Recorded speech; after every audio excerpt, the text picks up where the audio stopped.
They thought the show was going to end when the regular season was over. They thought the show was going to end when playoff best ball drafts were over because they don't know ball. Davis and Liam, playoff best ball, and everything in between. We're getting started. Let's hang out. It's Short King Summer, dude.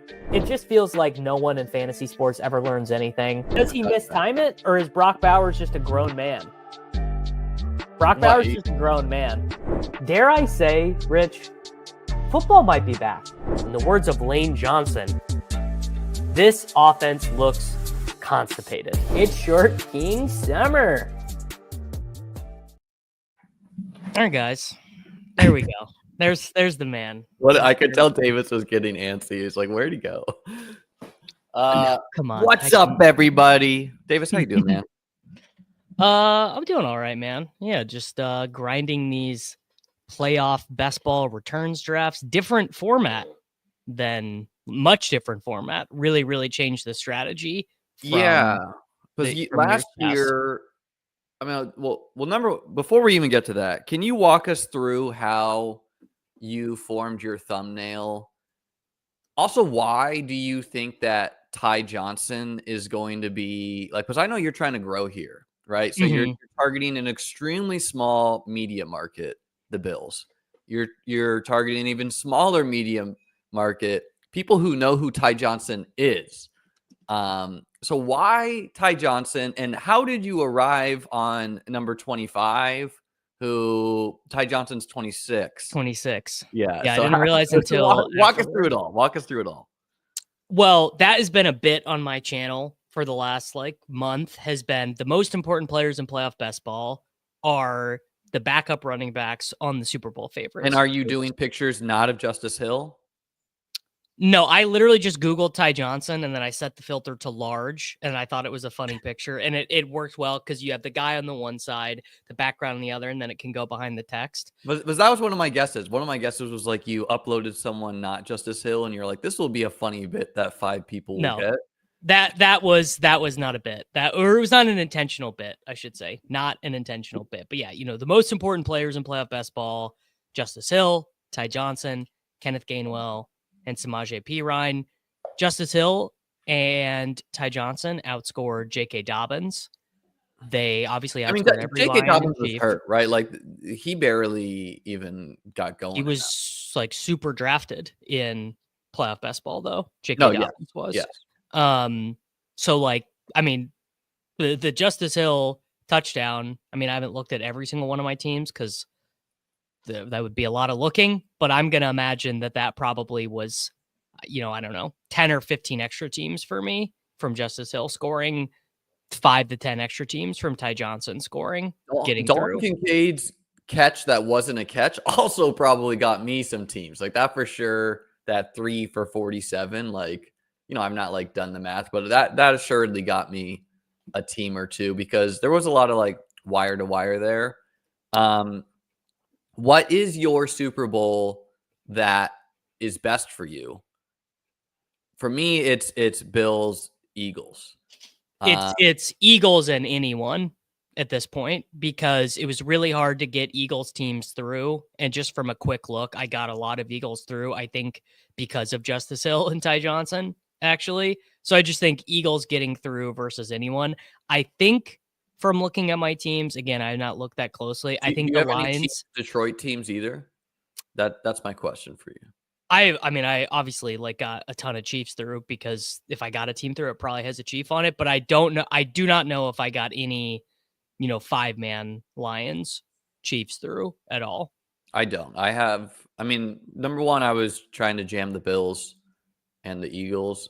Number two, I have a Chiefs Eagles, but that's not that rare. I'm sure it's got to be somewhat rare. Chiefs Eagles is going to be rare because Barkley got outscored by Mixon, and AJ Brown had 1 catch. Devonta Smith did nothing. Goddard was the only piece really that helped you advance. Hurts got outscored by Lamar and by Josh by quite a bit. Got outscored by. And on that point, my Chiefs Eagles team is a hodgepodge of guys that advanced it. Jaden Daniels, Ladd McConkey, Joe Mixon, just random dudes that they've done their job. Yeah, that did did the job there. So yeah, last year, I believe Underdog stuck with 6-mans, and I want to say it was 50K up top. Probably 25. We could go back and check. I don't know. How do you feel about the 4-man? 4-man is what DraftKings doing as well. I wouldn't really recommend anyone does the DraftKings best ball. Their payout structure is... Yeah, I got to be honest. Like, people are always like, dude, you're leaving so much money on the table. You got to get in. Everyone's terrible. And I'm like, first off, how did you go about advancing your Chiefs and Lions teams? Probably was not great for you. I saw Herzig tweet. He got like 7 through, maybe, which like I don't know, feels pretty good. But that payout structure, I've never quite seen anything like 100K to first, $500 to 9th and 10th. It's not even, it's 9th and 10th. So and worse, 100K to first, 20 grand to second, and yeah, $500 9th to 10th, 551 person final, where it's like the advance rate for it, I think, is like 1 out of 4, 1 out of 8, 551. It's like you got to just make, I don't know, 550 people for only going 1 out of 8, 1 out of 4 that just seems way too big as well. Underdog, it's quote unquote only 30K up top, but it's a pretty flat structure for the gauntlet. Maybe you want to pull that up, Davis, where, I mean, and I would call it out if it's not. Like, clearly, I think the people making the Underdog contest are trying to do their best with this, and I think they did a pretty good job. Well, right? Like, it's just like the guys who are in control, Hope and Numi, not in control, but who are like, this is their job. They do the drafts. They used to play, so they kind of get what is going on. 30K. And I'm usually someone who wants a big first prize, right? But I don't know. It's just kind of hard when it's a kick in the nuts. $5,000 to 10th, 30K to first. That is pretty good for the way. It's pretty flat. It's pretty flat all the way down. Now, if you max enter it, you have to get 10th to get your money back. Yes, you are not guaranteed to profit if you max. I'm not going to max the gauntlet returns. I don't have enough. I don't have enough dog in me. I was gonna max the mint returns. I've got 50 in, but it is gonna fill today. What's the payout structure for that one? How flat is it? Payout structure for that one, 9.2% rake, which is very nice. 10K to first, $1,000 to 10th is pretty nice. I mean, 9.2%, that's pretty standard. It's the same. It's the same structure as the gauntlet. Okay, yeah. So it's 1 out of 4, 1 out of... Big difference in the mitten returns versus the mitten or the OG ones, which is you actually get your full buy-in back for advancing in your pod. Here we go. The new pods are out. I went through and named all mine. For the gauntlet. I didn't do 1,000 mittens like you. I did 100 gauntlets. 89 plus 43. Just look at your gauntlets, because that's the main one. How many bad boys did you max that? I did not get very many through, but they are all live. I got 27-2. Not all of mine are live. 3 are dead. Not all of them are good either, right? Oh, this is a sick one. The first one I open is sick. First off, Curtis Samuel, extremely rare and Underdog. I was telling you literally last week you should be drafting more of these to take Curtis Samuel, and you were like, no, dude, 43% down Kikana, I don't even need him.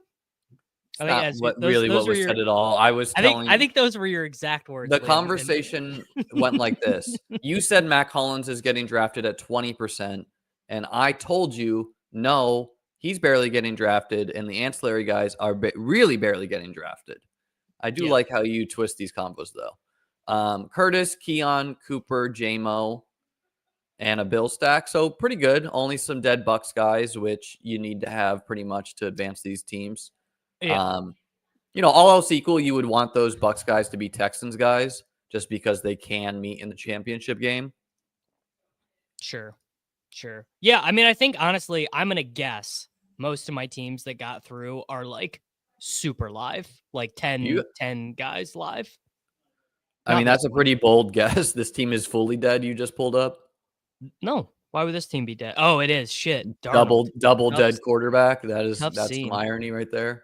Here we go. So the big problem, the big thing that dragged me down was that the Minnesota Vikings were not able to get any fantasy points in garbage time like the Cowboys were last year. I used the Cowboys big time as my advance rate pieces. Well, you thought they were going to win. You didn't draft them to get points in garbage time. You thought they were gonna win. I super drafted them to win. Looks like a lot of Josh for me, which that's pretty nice because all else equal, I think Lamar out advanced Josh due to Derrick Henry outscoring the Bills guys. Ooh, this is a combo you really wanted. Hurts and Henry was a really good combo. Well, Henry's going to drag anyone up. So, like, Ravens ancillary chalk is going to be pretty high owned. What's going to be a very high owned dead team is Ravens Vikings, where, okay, the other Vikings didn't do it, but if they had Hawkinson, they had Lamar, they had Henry, that, you know, like, they probably got enough points. I got 27 out of 100. Not all of them are live. How about that? 23% of my remaining teams have Laporta. 20% have Montgomery. Got 11% Gibbs through on 43 teams. One Goff team through. I also got one Goff team through only. Yeah. Let's see here. Got a lot of Henry through. How many Chiefs did we get through? Not very much. Not very many Chiefs got through. A lot of Lions got through, but I'm going to guess it's all, ton of Bills, ton of Ravens, and it's going to be, lots of Eagles. Well, none of that matters. You just need one, I guess. It really, you only need one. Yeah. I mean, it really is a quality game. It, like, a lot of what I like to talk about for regular season best ball, people inherently understand more for this contest, where it's good to draft early, right? Like, I think a lot of it, for example, the Super Bowl is going to be Eagles Bills. That team almost assuredly is going to be drafted early that wins, because doing it later in the contest, unless you got the Josh Allen, AJ Brown, Devonta Smith start, which can probably work too.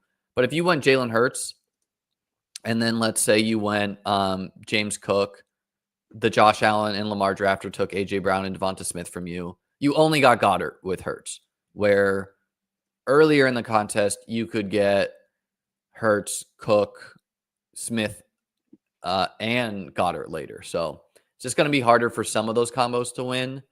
What were your takeaway from some of these playoffs games? Let's talk about some of these games. I mean, pretty disrespectful here to Jaden Daniels. Like, I get it. They're clearly not as good a team as the Lions. They feel a year away, but 9.5 points was the latest I saw there. Commanders are just not very good, man. They've gotten Jaden is, though. Jaden's very good, but they just have gotten I mean, they're probably the luckiest team in the whole league. Well, you make your own luck. They went for it on fourth down and Todd Bowles didn't, right? Like, so yeah. I guess the Commanders are 10th in the NFL in yards per play, which is pretty good. They're 5th in the NFL in points, but they have won 5 consecutive games on the final play from scrimmage. So sure. that is certainly riding and your luck, I think you would say. The bigger issue is, like, it's just kind of hard to see them stopping, like, Gibbs particularly from the Lions. But, like, the Lions defense, not as good as it once was. Really, like, the Commanders, they feel a year away from what they want to be, where right now it's Terry McLaurin / Diami Brown / Zach Ertz. And, they need another wide receiver. Replace those guys with someone legit, and now you're really working with something. I actually had, when I was talking about the big spreads, which is Texans, Chiefs, Ravens, Lions, Commanders, and Eagles, Rams, I had the Chiefs as the least likely team to lose, just because, like, can they lose? Of course they could lose, but the Texans are pretty much like the Chargers, where currently it's just Nico Collins and a bunch of Jags on offense. Joe Mixon too, right? And it's just hard to see that working.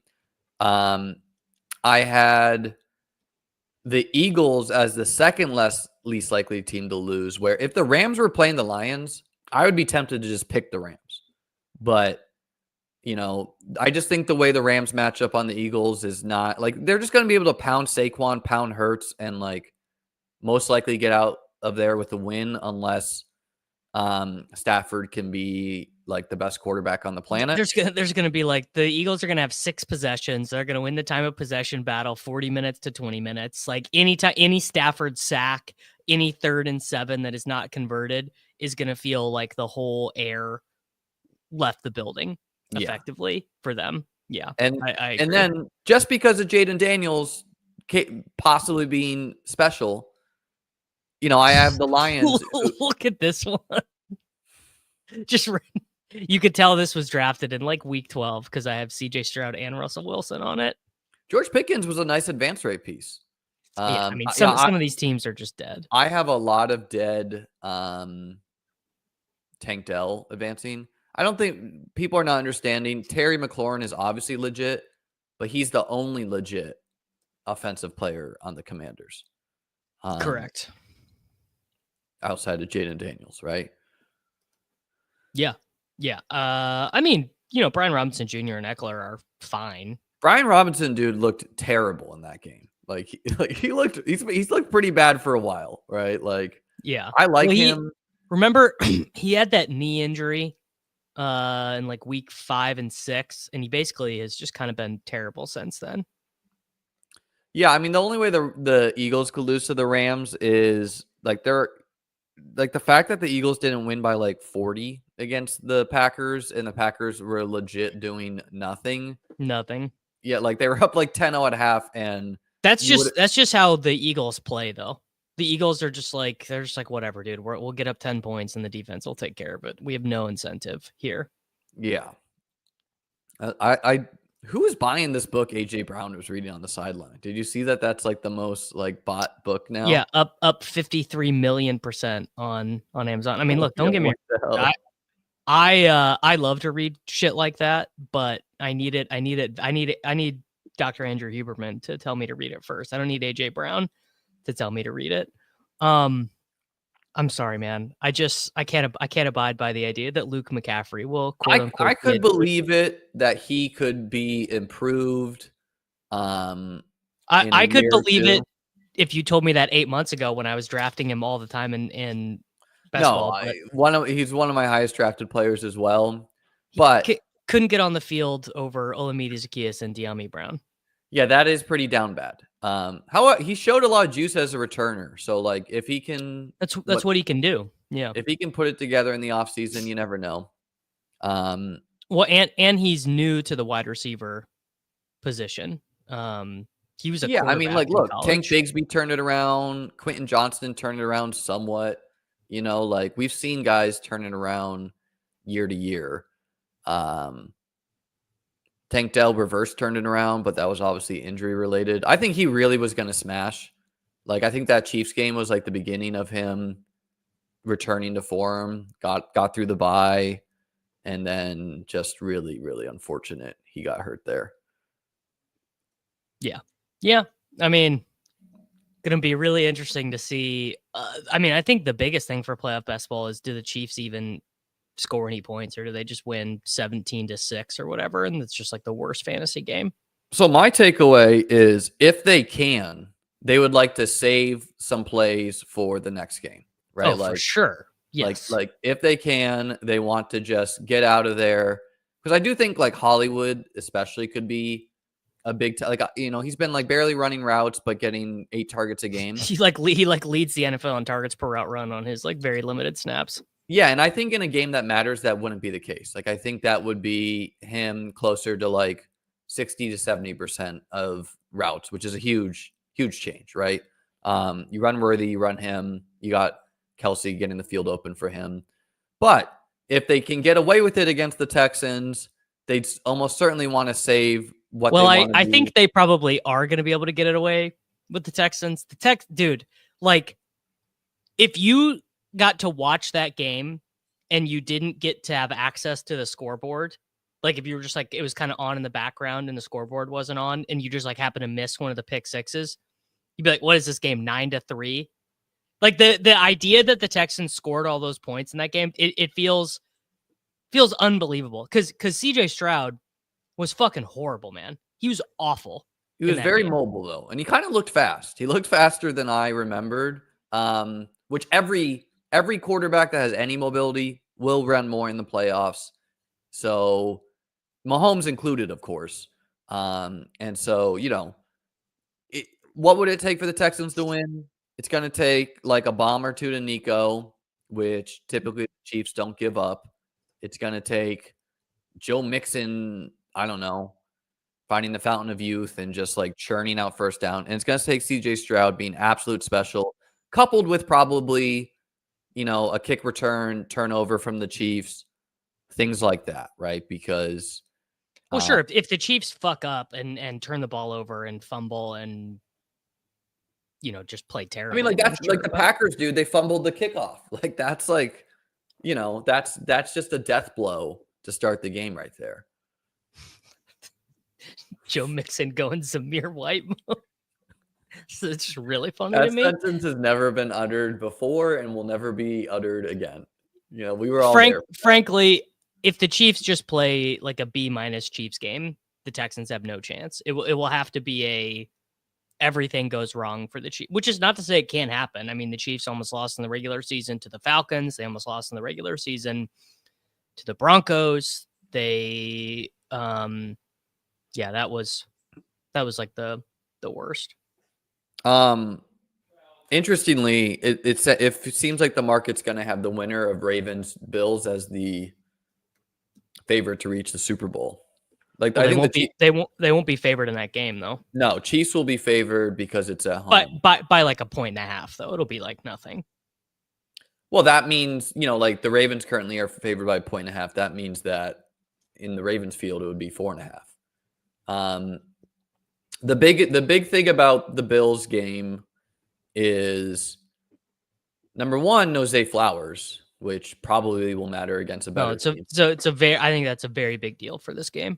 Number two, probably more importantly, and something that most people just don't pay attention to or aren't aware of, is the Bills didn't have their top two linebackers and their nickel corner, who they play dime at the highest rate in the league. So their safety got exited in that game. So I think particularly the linebackers are going to be the key for Buffalo. Both teams are going to try to establish the run, right? Because the Bills' strength is their O-line. Dude, they were just beating the shit out of the Broncos. Dude, it was. Yeah. And that's that ratchets up the variance somewhat, where it's only 10-7 at half, right? But okay, they hit a deep bomb to Troy Franklin, and then Troy Franklin did 4 boneheaded moves, and they're like, dude, get off the field.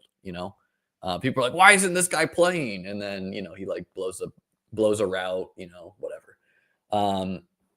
Should be a really fun game. I got Buffalo with this is the healthiest the Bills have ever been, right? Because last year they literally called AJ Klein up, who was in an RV down to Key West. And they were like, hey, dude, you want to come up and cover Travis Kelce? He's like, bet, I got you. Didn't go well. Didn't go well, as you can imagine. Who you got in that game? That's the one that I can't call either way. I think I am concerned the Bills playing a serious team at the highest level, having to rely on Amari Cooper, Khalil Shakir, Dawson Knox, Dalton King. Well, here's what was it. So the Bills are incredibly week to week, where Amari Cooper and Kincaid, I think, were out there less than Curtis Samuel and Knox, right? I think Samuel, they kind of planned on using a ton all year. He just couldn't be healthy. 100%. And now he's finally healthy. Yeah. Unquestionably, I think that's the case. But he's still not going to be a super high route rate guy. Very high targets per route run guy, though. Yes. And Matt Collins will be incredibly, if they're trying to establish the run, which they do, he's going to be out there, right? He's the tush push guy. He's the guy doing a lot of selfless things. So I mean, but what are the Ravens working with without Zay Flowers? Bateman. I mean, Bateman's probably. I think it's really like Derrick Henry. Like if you can stop Derrick Henry getting going, he's kind of like the Juggernaut, like the Marvel villain or whatever, where like if he gets a 5 yards head of steam, you're in trouble. But if you can get him early, I think Bateman would be the best perimeter wide receiver on either team. Yeah, and the Bills are actually kind of good at perimeter wide receivers. Like a Zay Flowers type, a shifty guy, that's more the issue there. I really think, Justice Hill is going to be a very key player for the Ravens. He was in the first game where the Bills ran a lot of zone, and they just kept on targeting Justice Hill in the flat again and again, which makes sense too when you are outside of your 3 best tacklers. And so, but even if you go back to that Bills-Ravens game, the Bills made adjustments in the second half and then Joe Brady lost his fucking skull. Why do you say that? The reverse. The reverse pitch to Josh Allen. Well, I mean, they got outscored in the second half too. Not that it really matters, but one of my best and most heartfelt takes is they win that game against the Ravens without that. The Ravens, they were on their way to a comeback for sure. When you punch the Ravens in the mouth, they wobble.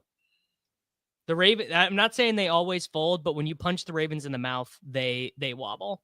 Well, and what's crazy is if the Steelers were not absolutely hapless in the first half of that game could have been a game. That could have been a game, right? Like they score, like maybe that had a lot to do with what the score was, is why, the Steelers were moving the ball. But, like the Steelers weren't like an absolute joke in the first half. They scored 2 touchdowns. They were moving the ball. And so the Ravens defense is definitely improved. But I do think it can rear, like the early season troubles can rear its head here. And also, like that game started off with a Derrick Henry 80-yard touchdown run. Like that if either team can do that, that's tough for the other team to respond to. I mean, Isaiah Likely is basically the most important person for them because all the short area stuff that Zay Flowers was doing, that all went to Likely. Like Likely, I think, had 4 targets in the first half. But he's just not gonna. He's not as shifty. He's not gonna turn like a 5-yard catch into 30 yards, juking someone out. Kincaid versus Mark Andrews. The old tight end 4, tight end 5 battle, man. Who's gonna win that battle? What if Kincaid has 40 fantasy points, dude? Probably bad for me. I probably didn't advance a ton of Kincaid. I don't know. I'd have to look closer. No, you got to get the Kincaid versus Kelsey Bowl, passing the torch. I don't know, man. I'll tell you this. As a Chiefs fan, I don't really want to see either team. Like, I wish there was a way for them to both lose because you have to see one. I mean, look, dude, the Chiefs got an incredibly easy path, right? Well, that's what happens when you get the 1 seed. Yes, but keep in mind that for most of until the last couple of weeks, it was looking like the Ravens were going to be on your side of the bracket and not like they were going to be the Texans seed, or the Chargers seed, not the 3 seed. So that'll be fun. I do think it will be Bills, Chiefs, Eagles, Lions. I would be pretty surprised if there were any upsets. Most likely upset, I think, is Rams over Eagles, though. Yeah, but I don't know. Like, my AirPod fell out. You talk about this it'll be gone for 5 seconds. Okay, I could tell you're struggling with that. So yeah, I mean, I guess let's just go through each huge spread and talk about what it will take. So like Commanders, Lions, what's it going to take? Goff stinks. I don't really think that's that likely. I think it's more like to me, what needs to happen, because that's dude, Dan Quinn probably could be easily could be coach of the year. He goes for it after Dan Campbell. He goes for like the second most times on 4th down. And so if you get the perfect storm of the Lions going for it on 4th and not converting somehow, and the Commanders going for it and converting, and Jaden Daniels like hitting, 80-yard touchdowns to like Terry McLaurin and whatnot, it could happen. Texans, Chiefs, I think it takes a combo of like Stroud rushing a lot, being special, and turnovers kind of on the Chiefs end. No, like a huge Nico game. Like Nico is just Nico has like he goes full Julio Jones. He has like 13 receptions for 198 yards and 2 touchdowns.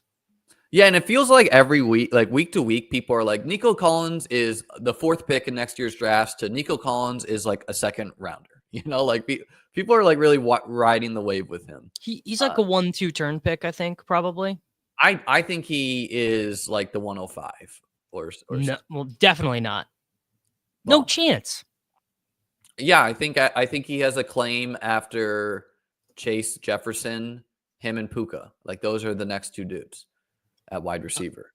So I think 1 will be Barkley, then it'll be Chase, then it'll be Jefferson, then it will be Bijan. It might be Gibbs. Honestly. Like it could be Bijan, but like if Gibbs gets the Super Bowl and looks special, and David Montgomery. What about if Genti goes to the Cowboys? He's not leaping Gibbs, man. Gibbs still has to deal with Montgomery. I know, but Montgomery another year older. I mean, Gibbs paid off as a 1-2 turn, so like, what's the difference at the 106? Here, Liam, you have your bad faith takes on Twitter have just you gotta rein it in, man. Nico Collins, the best version of Nico Collins hasn't even been 80% as good as Justin Jefferson. I just think that the claim that Jefferson is wide and above the wide receiver 1, like a lot of people seem to think, is ridiculous, especially when Chase is better. And he didn't even really look that good in that Vikings game. Like he looked kind of slow. Who did look good in that? I get it. Sam Darnold, whatever, but his like routes were kind of round too. I don't know. No, I mean Amon-Ra, CD, Nico. Yeah, I want Puka. all those. I want Amon-Ra and CD over him, and then I think that's pretty crazy. I don't think you're respecting how high Nico's ceiling games are, because he's got like way more 40 burgers in him than most of the field, and I think obviously no Diggs, no Tank Dell is like changing how people play the Texans, right? Like you just kind of like double Nico or put a safety over the top of him. But if they can get some other guys, like Nico has just like 30 point to 50 point potential every single week. I mean, just for example, he has never had a game as high as CeeDee Lamb's highest scoring game. I mean, if we're gonna go there, Jefferson and either. That is not true. Jefferson is a valuable guy to consistently get you 30 points, which is an incredibly valuable thing. I would have him as the 102 after Chase next year. So you're just not going to have Barkley next year? I'm not going to have Barkley as the 101 or 102, probably. Well, that is just what it's going to take, man. I guess I'll have to see, like, if I'm going to get 0% Barkley, if not.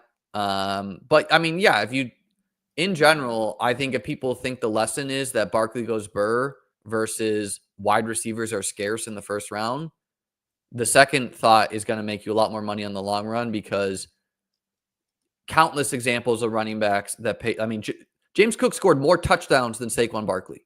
Yeah. Yep.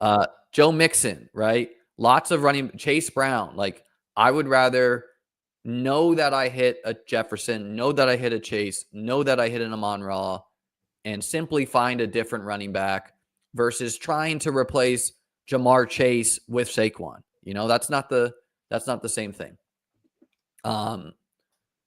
What do you think? Let's go there for a second. What do you think the Vikings should do with Darnold? I mean, I think they should say goodbye. I do too. I think, yeah. And I don't really agree that he cost himself like infinite money. Clearly, the Vikings O-line was an issue. But yeah, I just think they should just hand it over to JJ McCarthy. Jefferson looked pretty pissed, by the way. He kind of like. Wouldn't you be? Yes. Yeah. Of course he's pissed. He's open all game. He's doing his job. Nothing has changed in Justin Jefferson's performance other than Sam Darnold seeing fucking ghosts. And also, I mean, Kevin O'Connell made this point, which is that Darnold was not doing what he was being told to do in. He just him holding the ball, man, it was pretty brutal. It was shades of the seeing ghosts. He was very clearly being told, stop doing this, get the ball out. We want some quick hitting stuff. And he basically just couldn't do it. Yeah. Something these last couple games reared its head. So yeah, I mean, who do you think will sign Darnold though? Raiders, I think, would be the favorite. Titans, maybe the Browns. Could the Browns? Could the Browns? Titans really though, but like Titans are like they have no quarterback. There's really not a great class. I could see the Titans doing it.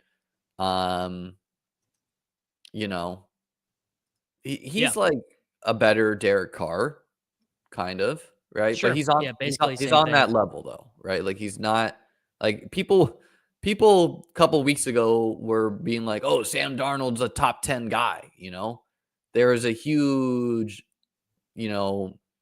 canyon between him and the Staffords of the world. I think the potential teams are also the Colts, Steelers. Adam Schefter has been very adamant about this point that the Colts quarterback position is not solved. In fact, Clearly he literally, not. literally just about 5 minutes ago, he just tweeted out a graphic about the Colts getting the overseas game, and it has a bunch of their players on it. And the Colts have wide receivers, right? Like where you can, if you are a Darnold level guy. No Anthony Richardson on the graphic. No Anthony Richardson on the graphic about the Colts being in Berlin for the game next year. Yeah. I mean, which honestly makes sense. Like he might go the Trey Lance path. Where he's going to have to go back up somewhere. So someone will take a shot on him. I mean, he's going to get the Baker contract. 4 years, $110 million or whatever. Darnold, but I'm talking about Richardson. Someone will take a shot. Oh, no. Richardson, if and when the Colts move on from him, there will be a desire for his services. Yeah, not as a starter, I don't think, but someone smart will try to fix him.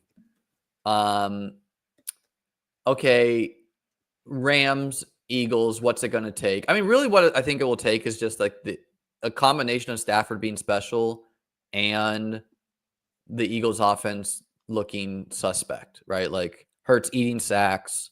Because the Rams defense looks way improved from earlier in the season. It is way improved. They're like top 5 in DVOA last like 8 weeks or whatever. And it's going to take like a special McVay plan. Do you think the Eagles head coach gets fired if they lose this game? That's so like I've heard that the seat's always warm, right? Like the seat's always warm in Philly. Like people were tweeting out some good stuff last week about like, oh, we all think Matt LaFleur is a genius. Like, oh my God, coach of the year, he's the best. And then like you look at their record and their points scored. Like, look at these teams, man. His worst ever finish in terms of points on an offense was 16th. They're always top 10 in points scored. The defenses are always good. Number 1 defense in the NFL. This year, they were really bad. Last year, they were good the year before. He has a 70% winning record. He has 6 playoff wins. Packers head coach Matt LaFleur right now, or did you just? I'm talking about Nick Sirianni. Okay, you said Matt LaFleur, so that's what I was. Oh, I'm saying people talk about him like, oh my God, Nick Sirianni. Oh, like, okay. Nick Sirianni's terrible, and Matt LaFleur's a genius. No, Nick Sirianni catches a lot of flack unfairly, but I mean they're the team that chased Andy Reid out of town, so like that's just kind of how it goes in Philly. They're the team who's literally starting like one of the worst games to go to as a road fan, unfortunately. True. Yeah. They'll just start fights, I don't think Nick Sirianni will be fired. I think he should. He's doing a good job, right? I mean, I don't know. Honestly, I just don't know that much about his like coaching philosophy and anything. Yeah, I mean, fair. I guess anyone could do a good job with the Eagles. Well, no, because kind of everyone thinks that isn't true because everyone in their heart of hearts thinks Jalen Hurts is not good. I'm like one of the only people in the fantasy space who's like, nope, Jalen Hurts is good. He's a good winning quarterback. I don't think he's bad. I don't think he's like a Josh Allen level passer or Mahomes level passer, but I think he's dominant. Like, I just think he's not that level, but I just think the guy has like won at every level. He's very good everywhere. No. That's just always what he's done. And what I care about your ability to like dominate a game, right? Whereas like, for example, Jared Goff, he can't dominate a game by himself. He can't. Correct. Like he can hit quick passes. He needs this elite O-line though. He needs the skill players.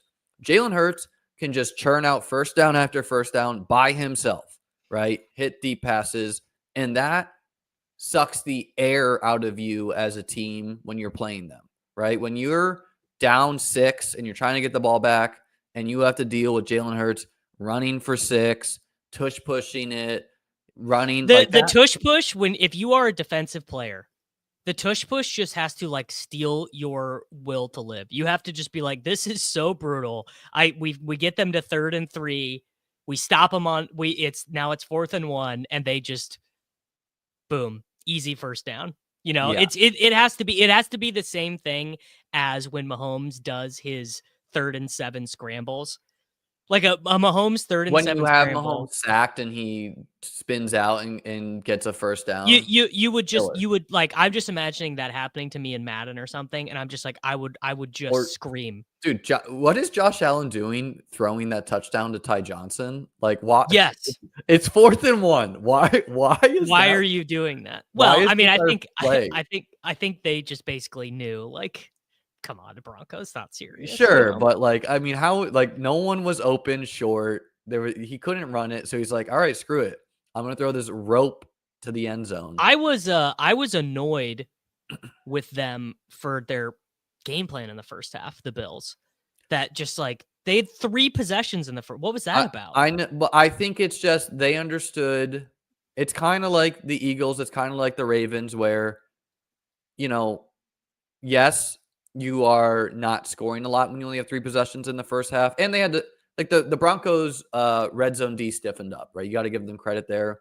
They were the top red zone defense on the year.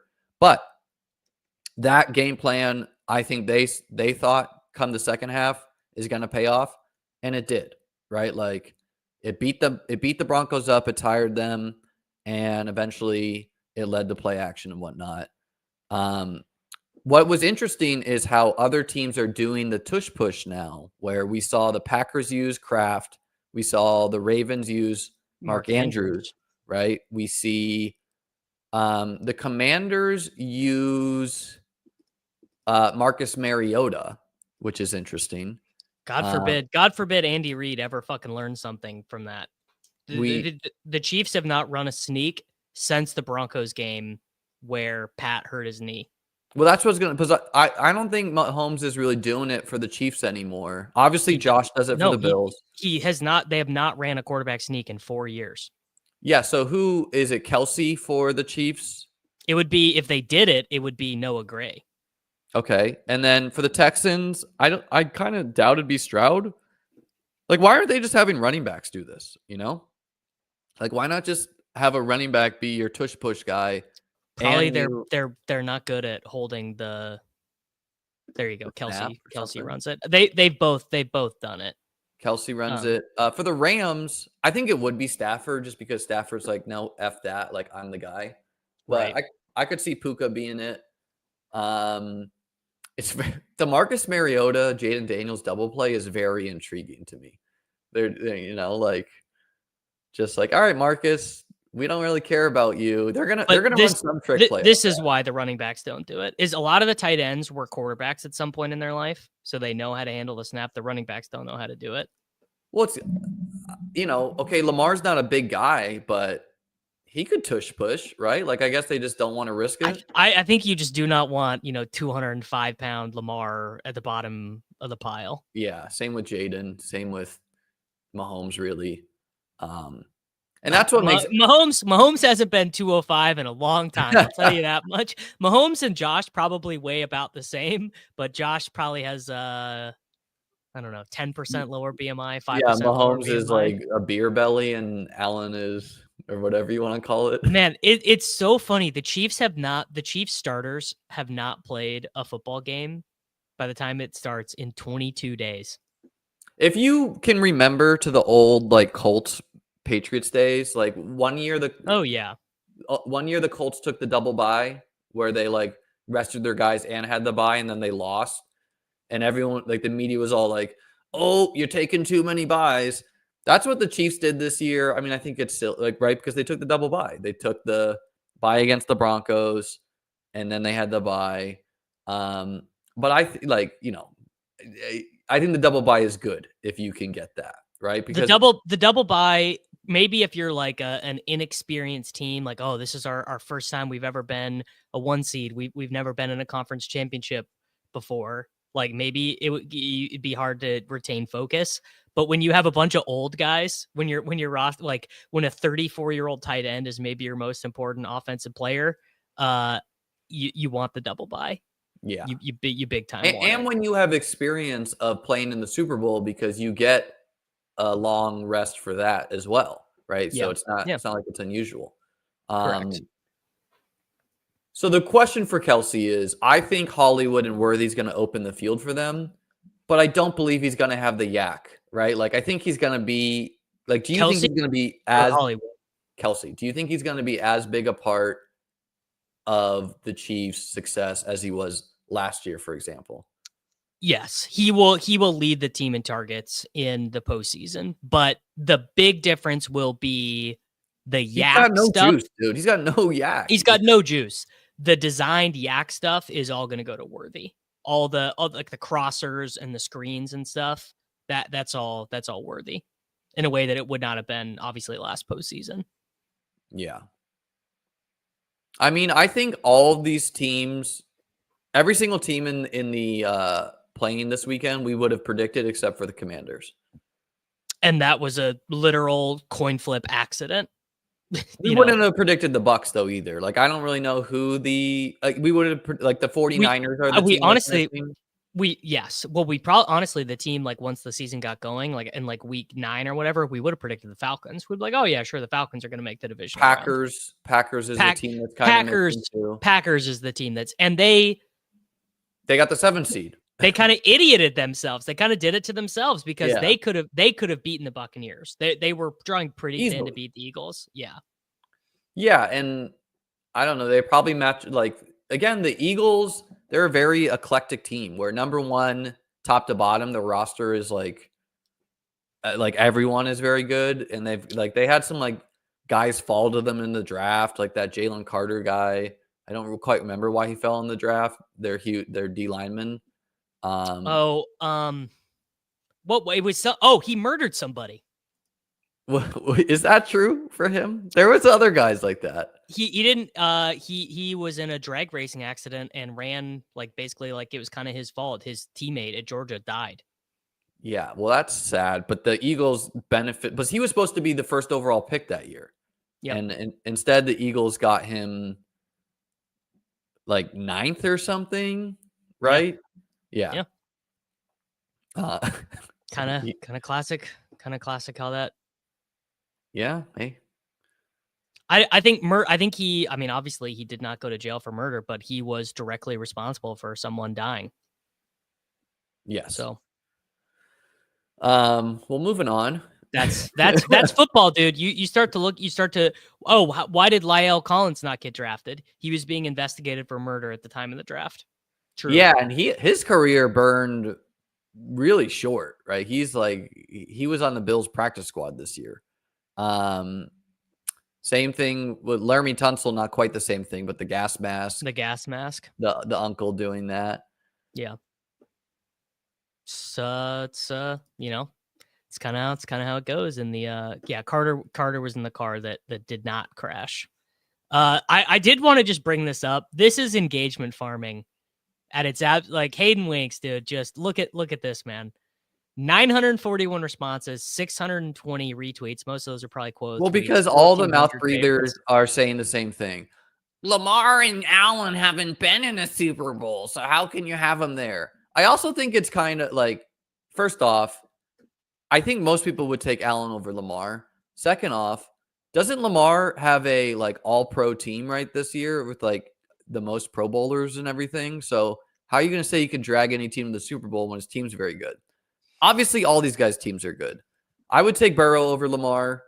I think that is insane. I think that's literally insane. I would take Burrow over Lamar, and I don't Lamar's just so much better. Lamar is very unusual. He's not the same. He doesn't win in the same way as Burrow. He never gets hurt. Gets sick half a year. He does have the. I'm not trying to say Lamar's not awesome. Lamar's a great quarterback as well. This is what I would grant. I would grant that if you made me do this for my life and it had to be perfect, I would have Mahomes in a tier of his own. Then I would have Allen in a tier of his own. Then I would probably have Lamar and Burrow in the same third tier. I think that is closer to accurate. I mean, the other thing is like Lamar is how old right now? 27? 28. About to be, just turned 28. He just turned 20. He literally just turned 28. Wow. Just turned 28. Yeah.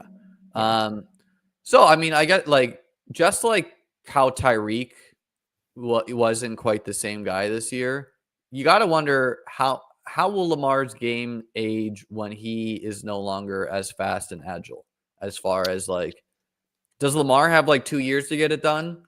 Kind of. I mean, Lamar threw for the 6th most passing yards, the highest yards per attempt. But that has a lot to do. They were also the 31st team pass rate over expectation, right? So, well, because they had Henry. A lot of that has to do with teams respecting the run, opening up the pass, right? Like, and when you don't need to, if you just needed to worry about Henry, that's not the same thing. If you just need to worry about Lamar, that's not the same thing, right? So if you remove Lamar's ability to run for an 80-yard touchdown,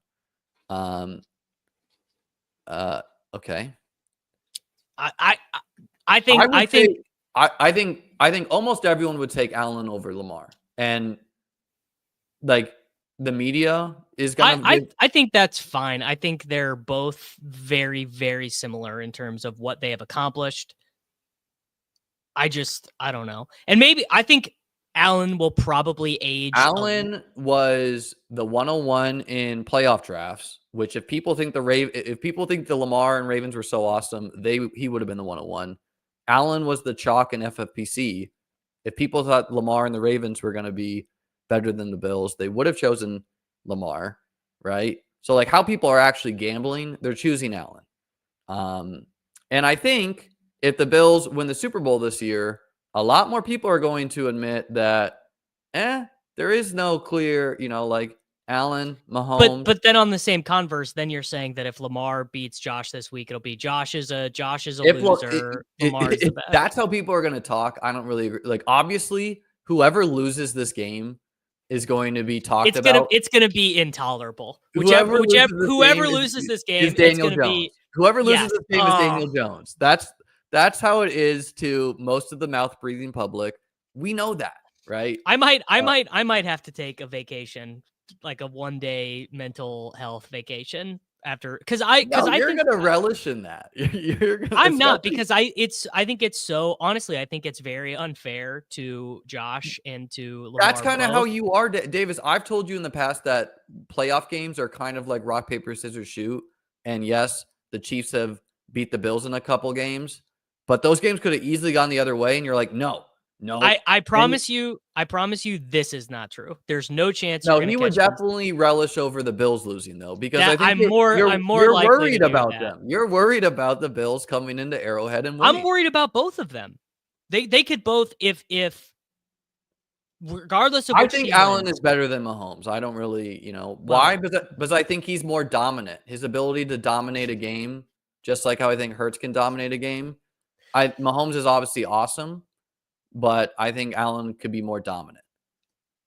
I think Very I few think people would be with me. Obviously, I'm not, and I have Mahomes too. I just But think at a certain point I you have got to Burrow respect 3 and Lamar 4. what has Joe Burrow ever won, dude? Joe Burrow just had a fully healthy season where his team missed the playoffs, bro. To that point, like if Burrow didn't play with Chase and Higgins, maybe I wouldn't. Like if Burrow was playing with Darius Slayton and Wan'Dale Robinson, maybe it would be different. You think you think watching Mahomes play with fucking Noah Gray and Justin Watson is like, and I'm not saying obviously Mahomes has had an defense was like otherworldly. No, and he's also played with like literal first ballot Hall of Famers in Tyreek And when the Chiefs barely Kelce. beat the Bills, they had Tyreek and Kelce, and Allen had like John Brown. No, I'm not disagreeing with any of this. I think the idolatry of Joe Burrow is a bit much. We pull up the NFL weather because we should talk about this. This is, I think, the coldest game Lamar's ever played in. They said he's never seen snow before. And Derrick Henry's coldest game, which obviously you would think this would help Derrick Henry, but I mean, I don't know. What to say there? Absolutely frigid temps with a chance for snow. Absolutely frigid, man. I don't know. No, that's a huge edge for the Bills. Yeah, because Josh Allen is used to it and weighs like 240. He doesn't weigh 205. Well, this depends on your perspective. Do you think that the goal is to generate the most statistics, or do you think that the goal is to generate the most wins at the quarterback It position? really is a shame we can't just like put two of these teams in the NFC so that like... Oh, for sure. The Bengals would have won 12 games in the NFC. Not the Bengals did it to themselves this year. They lost to the Pats. They shouldn't have lost some of the Ravens games. Whatever. Kind of unlucky, kind of deserved. Their defense definitely unlucky.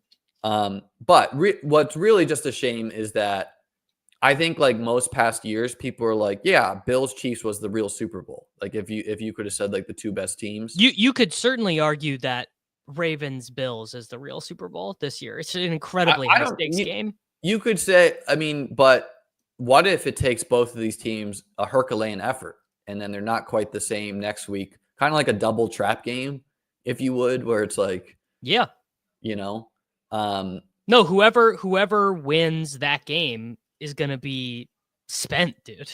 Like that is going to... I don't think they'll be spent because I do think one team... Not spent, but it's going to be a rock fight. I do think one team's going to win by 20. Oh, God, I hope not. I think it will be close, and then one team will pull away. Is this a hidden edge for the Kansas City Chiefs? Mahomes is fat now. He stays warmer easier. Mahomes is actually really good in the wind and cold. Like he's gone into the Buffalo wind, which is a very eclectic wind. He's one of those guys. It's like it's the same thing as when you look at Brady stats. Like you look at Brady stats any way you dice it, and you're like, oh shit, he's just really good. Washington, Detroit being a dome game. Detroit, man. Detroit does not like. They're kind of built to play in the cold, but what's he got as the temp? Scroll down because I think he has the temperature down below, right? If you go to the game for Bills Ravens, 18 degrees. 18 degrees. What's with the 6:30 p.m. kickoff? By the way, what do you think about that? I hate it. I got invited to an Underdog event here in St. Louis. They're like hosting a bar. I don't know if I'm gonna go or not. You think I should go? Get some free food, free booze? I think it would be good for you to mingle with people. I hate mingling with people, man. But if you don't want to, don't do it. Yeah, I'm undecided. I might play a chess tournament this weekend, and it's like Let me tell you, man. It's been since last postseason since I've had to watch a Chiefs playoffs game.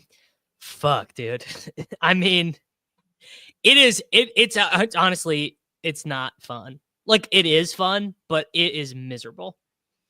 What, you're just like, I'm so anxious. anxious? I'm just so anxious. Like, everything. I'm just like, yeah.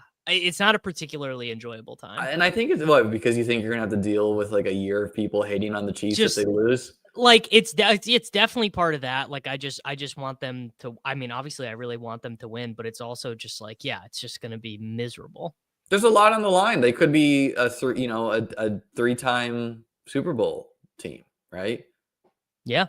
How many teams have done that? None, I don't think, have won 3 in a row. The 49ers didn't do that?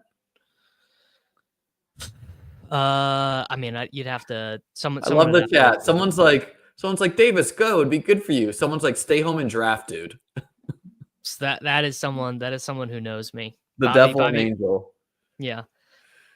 I don't know, man. I did see something that I thought was interesting, where it was like the Bills, Ravens, and Chiefs are kind of an interesting rock, paper, scissors, where the Chiefs are the worst matchup for the Ravens. The Bills are the worst matchup for the Chiefs, and I heard there Ravens, was a team that made 4 straight Super Bowls and didn't win any of them. The Ravens are just need one now. What's funny is there are people that like literally believe that has like predictive power now. Oh, for sure. Like they're literally like, no, the Bills have never won Super Bowls. They'll never win because of that, right? Like some people actually believe that. They're not just like trolling with that. But the Bills are the worst matchup or the Ravens are the worst matchup for the Bills, which I thought was interesting. I understand it. I don't think people realize how similar the Bills and Ravens are, where they're actually very similar. They're both, and even the Chiefs, like all these teams, the Chiefs maybe not so much anymore because, like, what do we think about Pacheco's health? Like, is he gonna be? That's a very interesting thing to look at. Like, what will the snap cap be for Kareem Hunt versus Pacheco in this game? I sort of think that their plan was for Pacheco to come back and just be the guy, and then they saw him play, and they're like, okay, we're gonna keep the timeshare going. Like because Hunt is, he's just like a dependable 3 yards in class. I mean, he's basically Ezekiel Elliott, without the fumbles. Pretty like he's kind of crazy. If he was not familiar with the Chiefs, his like career would be over. Like he'd be sitting at home right now. He'd be Isaiah Crowell. Yeah, like if he didn't play on the Chiefs those years past, like he would just be at home instead of on a playoff team. Instead of getting a chance to go for a Super Bowl. And I think he got cut before they ever won a Super Bowl. I want to say because he had the off-field incident. Yeah, he kicked a girl. Kicked a lady. I want to say that he did not get to win any of the Super Bowls with them, not the first one. Pretty sure I got to look this up. But I'm pretty sure that's true. Yeah, he did not. No Super Bowls. He actually got cut the year that they won the first one. What do you No, never mind. He got cut before. What do you think? I've been kind of like a Bo Nix hater. I thought he did some good things as far as like them just doing like gimmicky things with him. I think he's going to be good for fantasy because he runs. But they have the Broncos. I think the Bo Nix haters were wrong. Well, so my number one, what do you think he's going to pan out as far as like his ceiling? Like, is he ever going to be viewed as a top 10 quarterback in the league? Because that's what I'm saying is like no. Number two, the Broncos defense is really good, but it's hard to keep good defenses together. And number three, their O-line is also pretty elite, right? So it's like, it's not like he's playing behind some makeshift O-line. His wide receiver core and running backs, they're obviously going to improve that. And they could improve it by just not playing the guys who stink and then play the guys who are, I mean, how much better would they have been if they were just like Lil Jordan Humphrey, you're on the bench. Marvin Mims, 80% of the routes. Yeah, that's the big one. Yeah. That immediate upgrades your offensive tier. I think Bo had some impressive throws against the Bills, but also like he couldn't there's a reason why they weren't passing, because he can't consistently move the ball through the pass, right? Which means you're not really a great quarterback. Yeah, I mean, look, I was a Bo rookie Nix year, hater. but, I was a Bo Nix hater coming out of college. I thought it was a bad pick by the Broncos. I did like him in best ball, but that is kind of not even the point. I just think the idea that fantasy compared to real life, not the same discussion. Yeah, I think the idea that Bo Nix like can't be like the 17th best quarterback and just like sometimes you win the division with him and sometimes you don't. It's just like clearly wrong. He's like a fine NFL quarterback. He at the end of next year he'll be viewed as a top X player, top X quarterback. Yeah, top 15, particularly aided by the fact that's like Goff level, man. That's like pretty high. Yeah, he's not as good as Goff yet. I mean, not to say he can't get there, but like Goff, it's so easy to discredit him because the way he succeeds never really looks that good.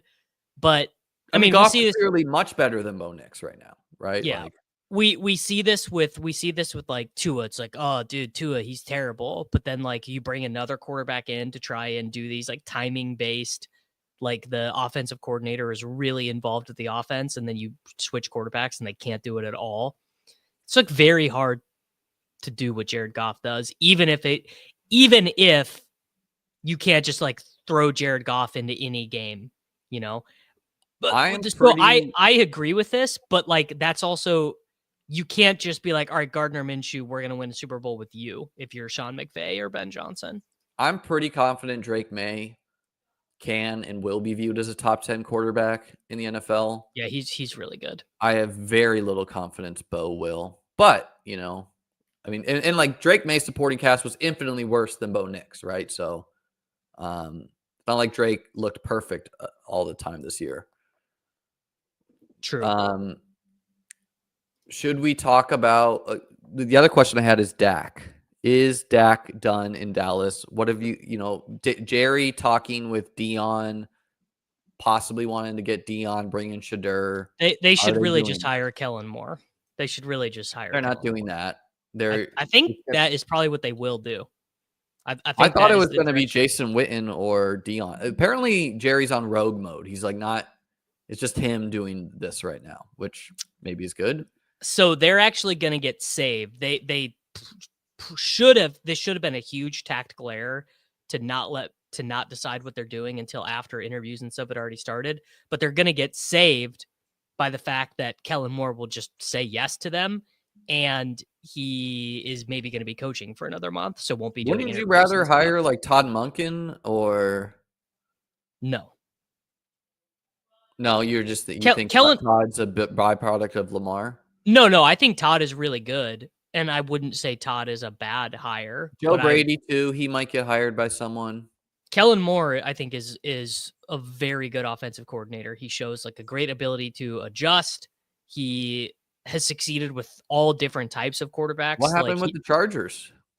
I think that's just the Chargers, man. Like, don't you like? It's not just the Chargers. That was Kellen. Kellen was not that good with the Chargers. No, I kind of just give a pass to anyone related to the Chargers organization. Honestly, like I'm not even being facetious.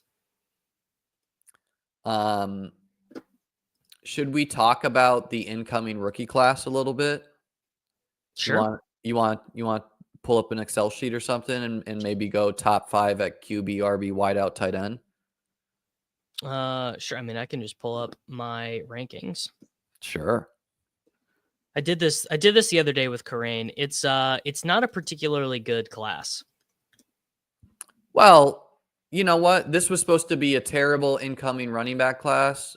We got Bucky Irving. And it was a pretty bad class. We got Bucky Irving, though. We got Tyrone Tracy. Yeah, there was no Bijans out there. Obviously, the high-end guys stunk. Well, these are already a little bit outdated because some of these guys have already said they're coming back to school. Nicholas Singleton is back in school. We don't need to go top 40 or whatever you have here. Maybe. Oh, you got it. Okay, do you have it organized at all by position? I mean, I've got by wide receiver. I can't do that. You can add a if you go to the actually G, no, yeah, add a sort there, and then we can sort this. Good job. That'll do it. Should. Except it's not in numerical order, so sort it again. See if it will do it that. Like we're trying to get wide receiver 1 at the top, you know. Here, I'll just pull up someone else's rankings. Marshawn Lloyd would have worked out, man, if he didn't have like appendicitis and 50 injuries. I'll just pull up the Dynasty League football rankings. So the McMillan guy, the Arizona guy, it seems like he's going to go to New England. I've seen a lot of people hating on him recently. I think just because he's like a skinnier guy. Kind of looks like Devonta Smith somewhat. No, dude, he's 6'5". Slim Shady's not. He's like, okay, fine. He's a taller version. We have to fix this zoom. Here are the wide receivers. So, like, how are they counting Travis Hunter as a wide receiver? But like, I just don't think he's gonna play 100% wide receiver. So you're kind of taking your own huge gamble. Yes. Yeah. So okay, McMillan. How do you comp him to some NFL players for me? Drake London, Mike Evans. Really? These would be the hits. These would be the hits. The losses would be like Justin Hunter. I'm trying to think of another like tall, skinny guy who sucked. I mean, there's been a lot of them. There's been a lot of tall, skinny guys who sucked. Yeah, I'm trying. Drake London is definitely the win though. Mike Evans after taxes. Mike Evans after taxes. Dorial Green Beckham. I mean, I think he's someone who cares about football, so that is nice. You definitely want a guy. Slim Reaper, not Slim Shady. Yeah, that's what I said. Yeah. Kevin White. Okay, Luther. Well, Kevin White was like 1 billion years old, but yes. Luther Burden. What's his comps? So he is like smaller and faster. Before we do that, I guess Tet is a top 1 to. He's going top 5 in the draft. He's going top 8. Top 8 in the draft. Okay. Yeah. I think Travis Hunter will go ahead of him probably. Okay. Luther, he's kind of like Debo-y. He's a shorter guy, a lot of yak, a lot of crossers, but was also efficient down the field as a sophomore. But then this last year, he got outproduced on his own team by a 5th-year transfer from Oklahoma named Theo Wees. This is the second wideout in the class. It's not great. His like dominator rating, like the percentage of the offense that he had was still the same, but he got outproduced on his same team by a non-NFL player. Like I don't think Theo Wees will maybe be a day 3 pick. Okay, so Luther is what, 20s to 30s, not even first round?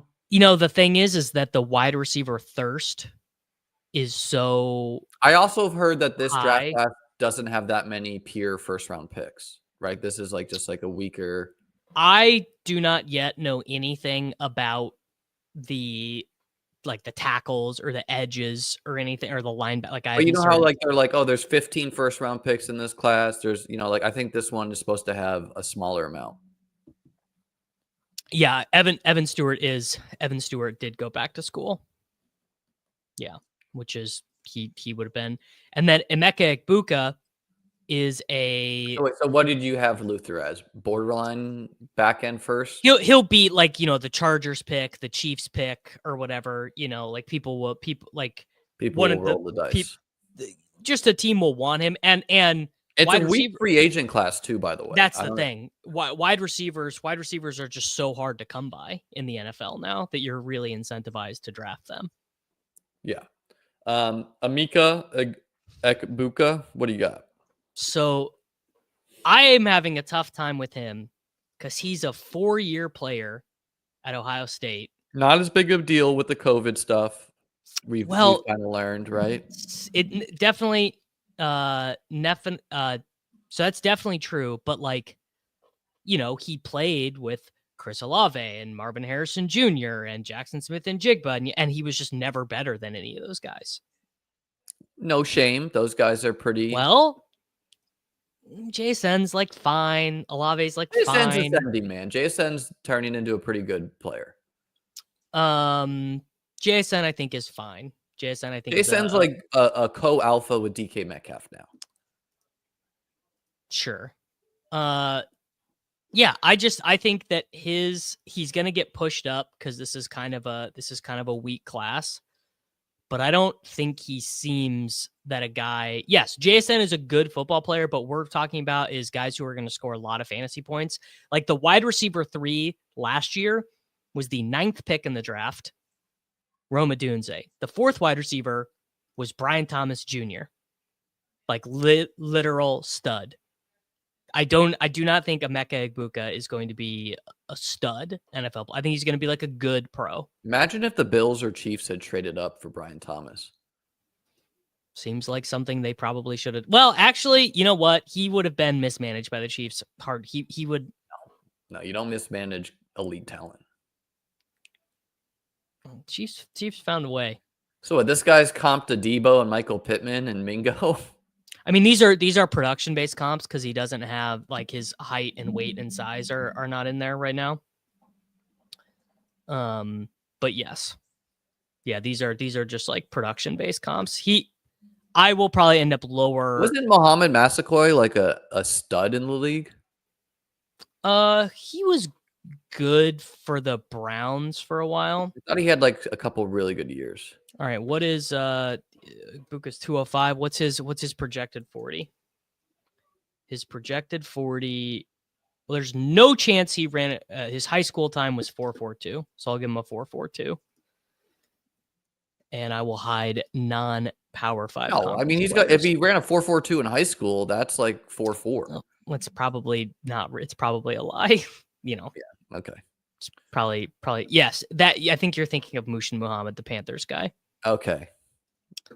There you go. Devin Smith, another Ohio State bust. Mingo, Mohamed Massaquoi, Brian Rubisky, another Ohio State bust. Sterling Shepard was okay for a while. Dorsett was a huge bust. Hunter was a huge bust. These are just, you know, I just don't think you're feeling that great about this guy. You're feeling fine about him in general. I don't think you feel that good about him as a wide receiver 3 in a class. So 2nd round player. Again, I think he probably ends up being a 1st round pick because of back end of the first. Just because of the class. Okay. So someone's like, what if any of these guys like run in a 4.3, they're gonna just like go top 15 for whatever reason. Yes, yeah, they're just gonna. I mean, and it could be like Isaiah Bond could run a 4.3 and go way up, or Matthew Golden could run a 4.29 and shoot all the way up.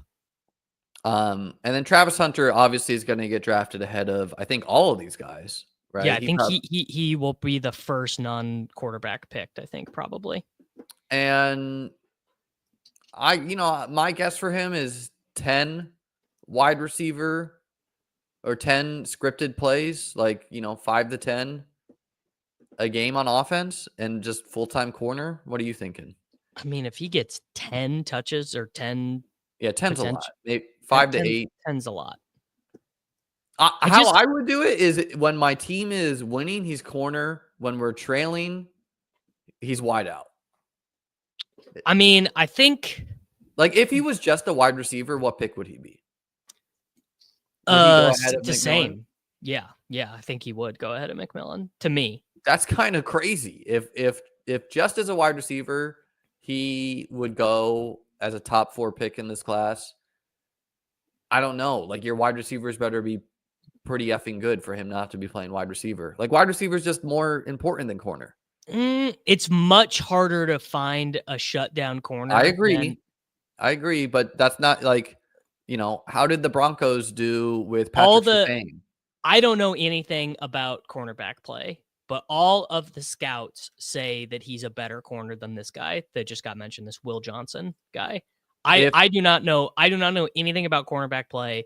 So if you disagree with me, take it up with Dane Brugler. If you were the Broncos, would you trade Patrick Surtain for Jamar Chase? Obviously, right? You are. I don't know. Call it Justin Jefferson then. Any like Tyreek Hill. I don't know, because not this age Tyreek Hill, but prime Tyreek Hill. Yes, any team in this era would trade the best corner for a top 3 to 5 wide receiver. So I've heard that he's better. Like, he's an all-pro corner is what I've heard, and I've heard he's maybe not as the same as wide receiver, but I don't know. I could be wrong on that. But I think this is the case, is that he is not quite at that level as a wide receiver. Well, if he's a top 4 wide receiver in the class, unless the class is just like really terrible. He's like actually, I haven't even run these sims yet. I wonder. Travis Hunter will give him how much is Travis Hunter? You guys know how much Travis Hunter weighs or is 40? Probably like 215 or something, but I have no idea. Travis Hunter weight 185, so that is bad. He is let's give him 190. Let's give him 190 because 195. What when is that weight being pulled from? That's what he's listed at on the Colorado website. Okay, give him 190 then. And I'll give him Amari Cooper, Jalen Waddle, Julio Jones. Well, that's because I gave him the number 1 overall draft capital, so it's only going to give like stud. All right, we'll give him pick 4 because he's not going first overall. Let's give him 10. He's not going. He's going pick 4. Oh, but you're saying 10 is a wideout? Yeah. This is more the wide receiver style prospect he is. Garrett Wilson, Olave, CeeDee, Cooks, who was an incrable prospect. Corey Coleman. I remember Corey Coleman was a great prospect. He just didn't care okay, about so you much. got Lamb, Olave, Odell. I think this is a better way to think about him as a prospect than as like the true number 1 elites of all time. Judy stylistically, actually, it kind of makes sense. Rumor is the Jets might trade Wilson. I think that seems very unlikely. Here's the thing. I don't think it would be smart. This is just all fan fiction, dude. No player is playing both sides of the ball full time in the NFL. 0%. You're not playing like 100 snaps a game, 80 snaps a game. Even 80 would really be pushing it. I think best case. I mean, this is just what's going to happen. He is going to be a starting corner who plays about 10 snaps a game on offense. He'll play. That's what I meant earlier. Snaps. Yeah. Not he touches. will play like 2-minute drill, end to halves. He'll cut, maybe if it's like 3rd and 18, they'll be like, all right, Travis, you go get in there. He is not going to be a starting wide receiver. He will, I'll even say it better. He will spend no time going into the offensive meetings. He will not be in the wide receivers room.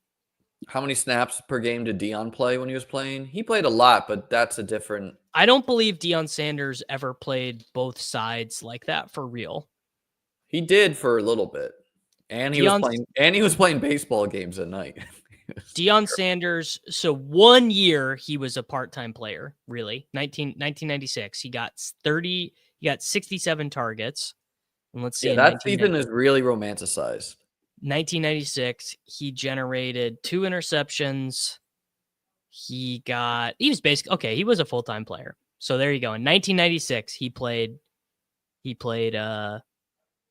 full-time. So one season as a 30-year-old, like as a grown man. If you're going to be running Travis Hunter full-time, his career is going to be like 2.5 years. Like you're going to run him to 0, I think the smartest Corain made this point to me you got to be a GM who feels really secure in his job to take him. Because if he stinks as a corner, everyone would be like, you should have made him a wide receiver. And if he stinks as a wide receiver, they'll be like, well, obviously you should have played him at corner. And then if you play him a little bit at both, be like, well, why are you playing him at both? Just make him a corner. There's just no way you can win unless he's like unbelievable. Yeah, he's going to be interesting. So who do you think takes him? I really don't know. Patriots feels most likely. If you were New England, would you take him or McMillan?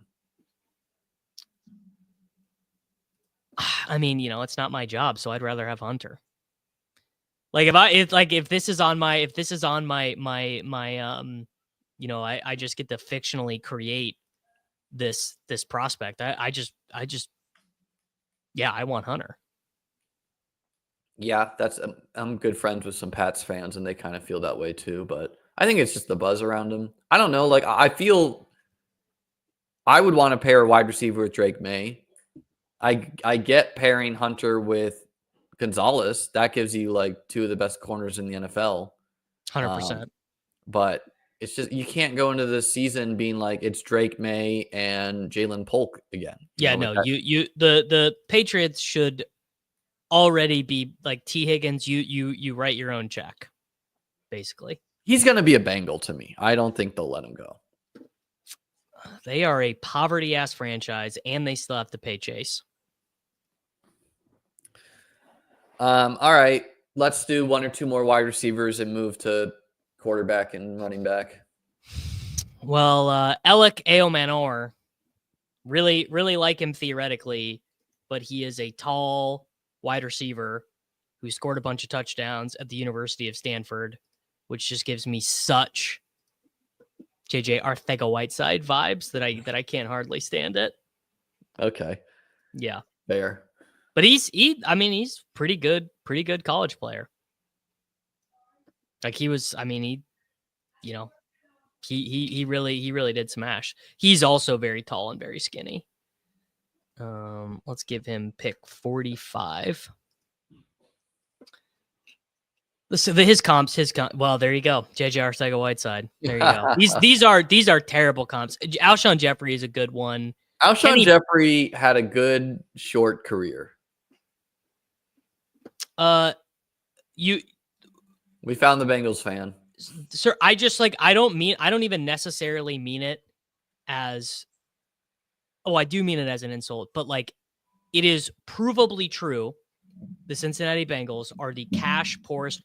You guys have to realize that Davis is threatened by the Bengals as a Chiefs fan for some reason. And so this is all manifest. Well, they're the only team to win at Arrowhead in the playoffs.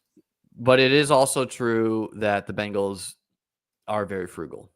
It's like, dude, you should not be mad at me. You should be mad at the ownership. Like, dude, don't be, man. That should have Belichick shouldn't have made it past that class. Oh, so funny. Yeah, I think that already in this range of guys, we're already in. You don't even feel that good taking them in the big board because, like, they could be like third round picks. Well, that's kind of interesting for next year's drafts because it's like, okay, like you are better off gambling on year two breakouts of Keon Coleman, etc., versus rolling the dice on some of these rookies. Keon Coleman, I can pretty much already guarantee is going to be one of my most drafted guys. Really good. Yeah, going to be interesting because, this is viewed as a rebuilding year for Buffalo. They're going to have some cap space. So who to spend that on? Who knows? Doesn't seem like they'll get anyone in the draft. So, yeah, they'll probably be running it back with the same guys. Cortland Sutton, I don't know if you saw that after the game. He was like really talking to Josh Allen, probably saying stuff like, come get me. He's kind of old, though.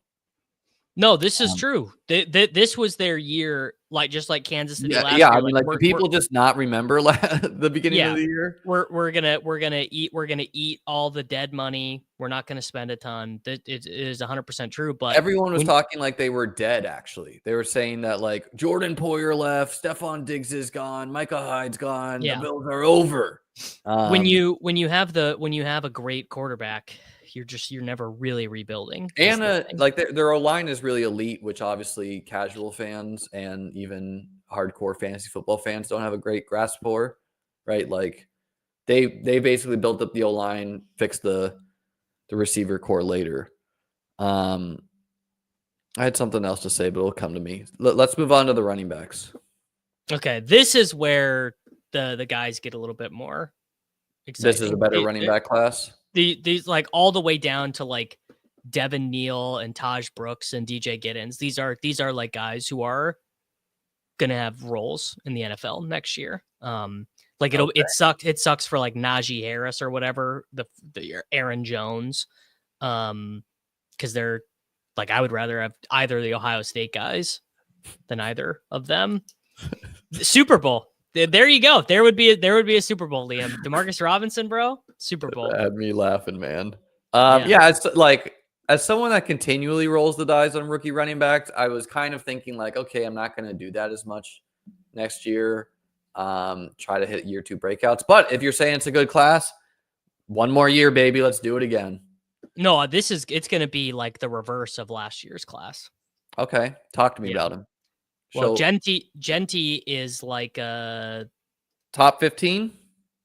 Oh, I mean, Genty, I think is going to go like some team might have to trade up for him. I think he is really like, I think he's better than Bijan. Wow. Okay. Yeah. Caleb Johnson is just like Brian Robinson with juice, maybe is a good, like, he just is. He's like soft hands, maybe like Braylon Allen, but he didn't suffer the dip in production his final season in college or something. Like, I think the Broncos need to get a Genty type. Someone said Broncos trading up. That's what the Broncos beat writers are saying, that everyone in the building wants Genty. Yeah, but it's just like you can't justify spending 2 first-round picks on him. That'd be, I mean, I don't know. The Broncos roster is kind of like, they pick at where do they pick? They pick at 20. Yeah, he's not going to be there. Oh yeah, that's what I was going to say. The Bills traded Diggs and they got the Vikings 2nd-round pick from it. So with the Vikings losing, they got, obviously I don't think the Bills thought the Vikings were going to be as good as they were. But they got like, I don't know, pick 56 overall for Stephon Diggs, which in retrospect seems kind of crazy, right? Like that they're getting a 2nd-round pick from that. Yeah, it does. With what Keenan Allen went for, but I mean, I still think Diggs, if he can return, like he'll be good still, I think. But I don't know. A lot of injured guys that we're gonna have to weigh, you know. I just am saying this right now. I am completely fine with the team taking Genty in the 1st round. I just am not arguing against it. I think it's totally fine. I do think Sean Payton's overrated, though. I just think every year he keeps winning, it's harder to make these arguments, but he's really fucking annoing. He's like, I think he overperformed this year for sure. Like he obviously did well to get the Broncos to the playoffs. But I think he's overrated. Okay, Amarian Hampton. What about him? He is like, what is a good comp for Amarian Hampton? James Conner with a smidgen more juice than Conner had when he was young. Not just drafting James Conner every year is like a huge regret of mine. You know, like the ageless wonder. Yeah, I think Amarian Hampton, I'll probably be a little bit less excited about it. Yeah, this is true, man. How am I supposed to feed my family without YouTube memberships in the cold month of January? It's a good point. Liam Murphy's channel too.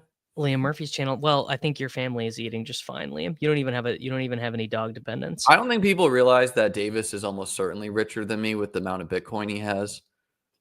But that's not real money. That is money. That is money I'm not accessing. Like Davis tries to like put himself as like, oh, I got fired. Whoa, whoa, whoa. Dude's probably got like hundreds of Bitcoins. I definitely don't have hundreds of Bitcoins. I will spoil that. I do not have quote hundreds of Bitcoins. But more importantly, these are the two guys to get excited about. I think Quinshon Judkins and Travion Henderson. Quick topic change. Quinshon, yes. Yeah, I think I caught some of the game. Judkins, is he? Or no, I saw Travion Henderson. Well, I mean, you saw both of them.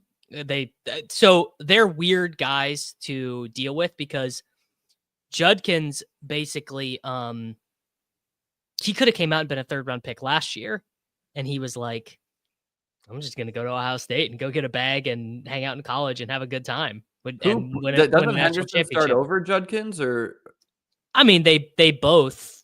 I don't know if I wouldn't really call either one of them a starter, honestly. Here, 2024 Ohio State Buckeyes, 183 rushes for Judkins and 132 rushes for Henderson, but 27 were actually Henderson more yards than Judkins. Yeah, they share the backfield. I mean, that's the. Is one a little bit of thunder and one a little bit of lightning, or what?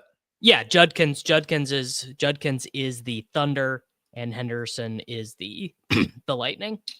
Okay, so who do you like more? I mean, probably a slight preference to Henderson, but Judkins is more likely to have an NFL coach like fall in love with him.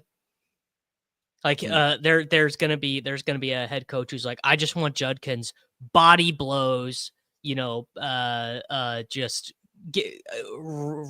set this guy up, put the pins up, he's knocking him down. So Judkins is gonna be the Montgomery replacement for the Judkins could be a Montgomery. I mean, dude, this class is sick. Like, well, Nicholas Singleton, he was the one I was probably most excited about, but he went back to school. Dylan Sampson. I'm the Lightning. You're the Lightning? Someone said I'm the Thunder and you're the Lightning. Taking them together would be sick if some team did that. I think that, I mean, it's not going to happen, but it would be really cool. Ollie Gordon.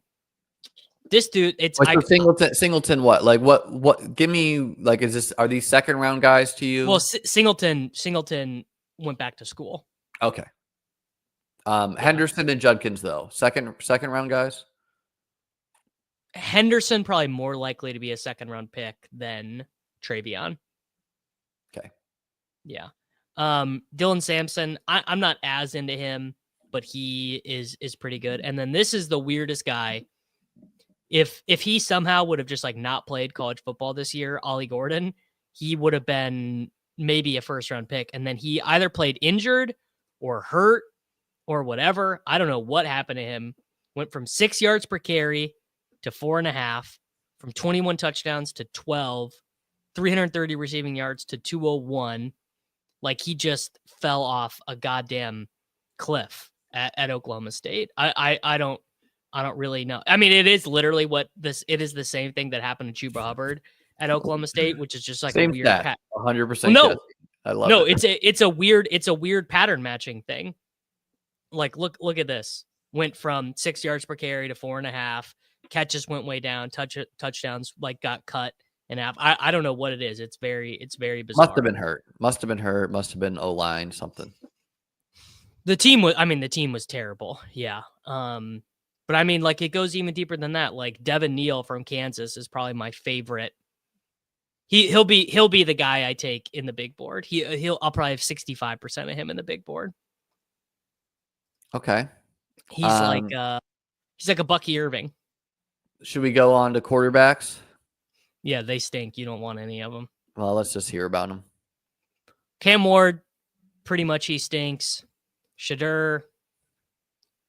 Second round, like, okay, so Cam Ward, he's going 1st overall, right?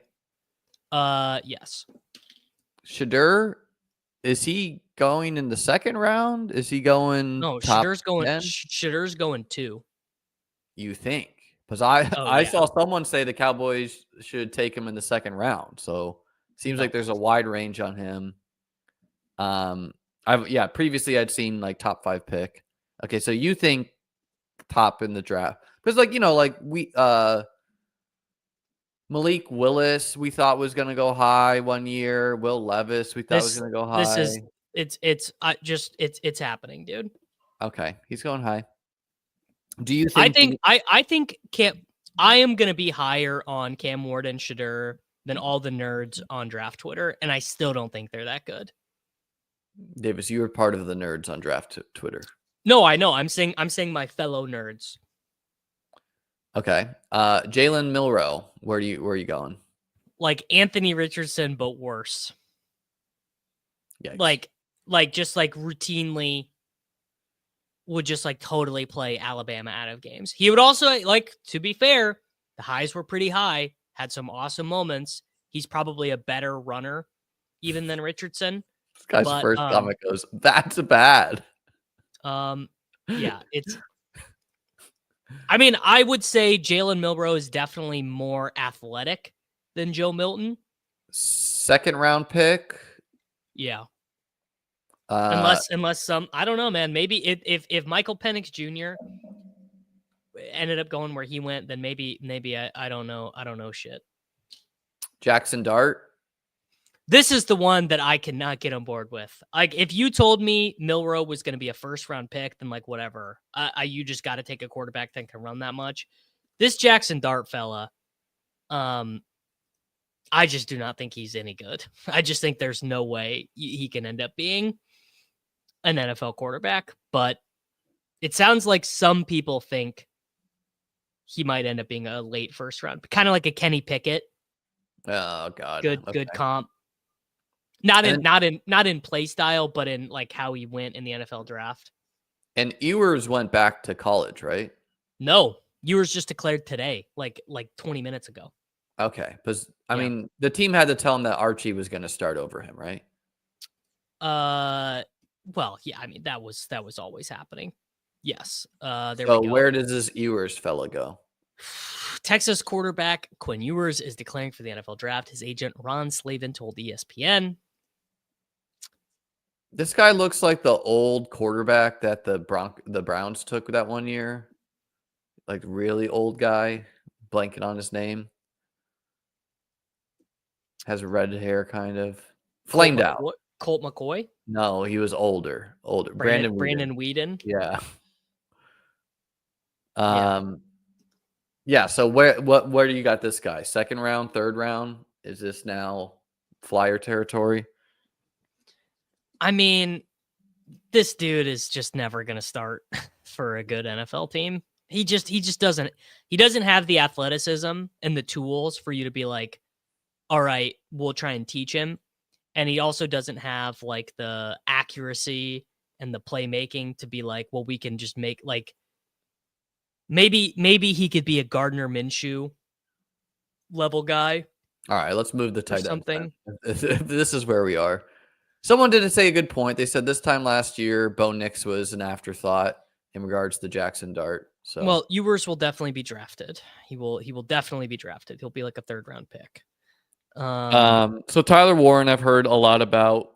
Seems like he is a first round pick guy, right?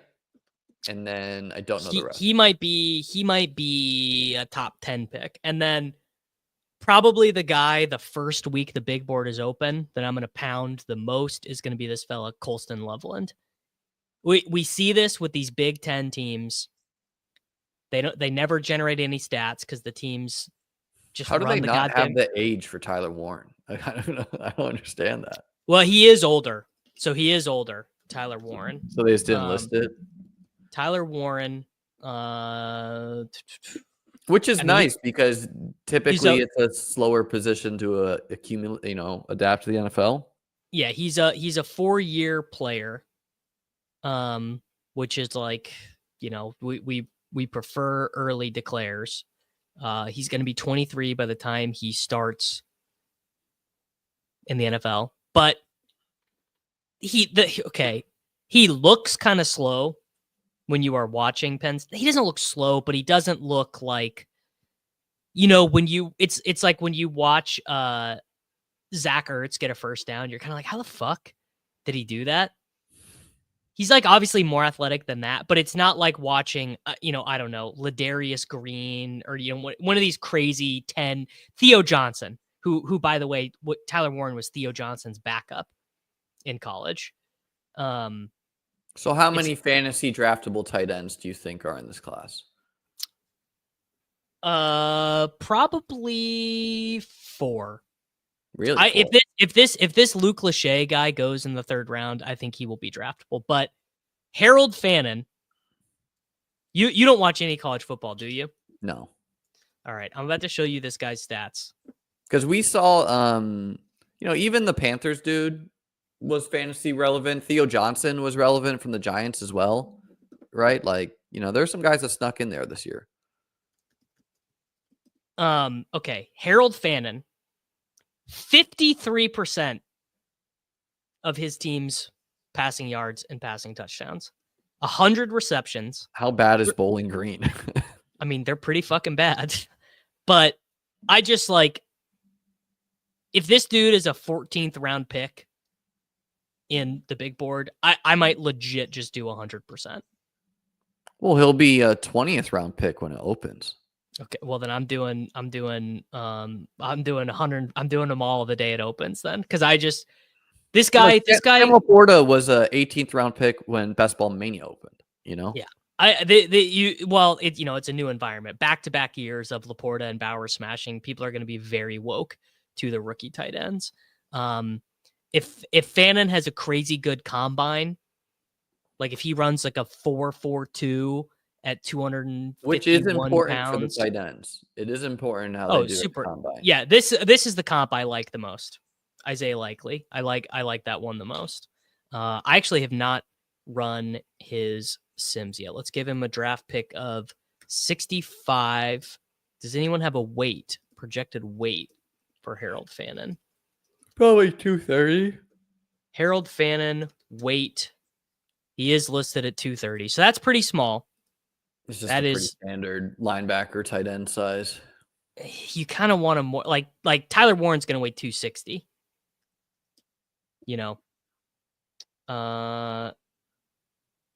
NFL Draft Buzz. And people need to realize that Brock Bowers isn't walking through the door year after. Like even this Warren kid, he's not going to be Brock Bowers.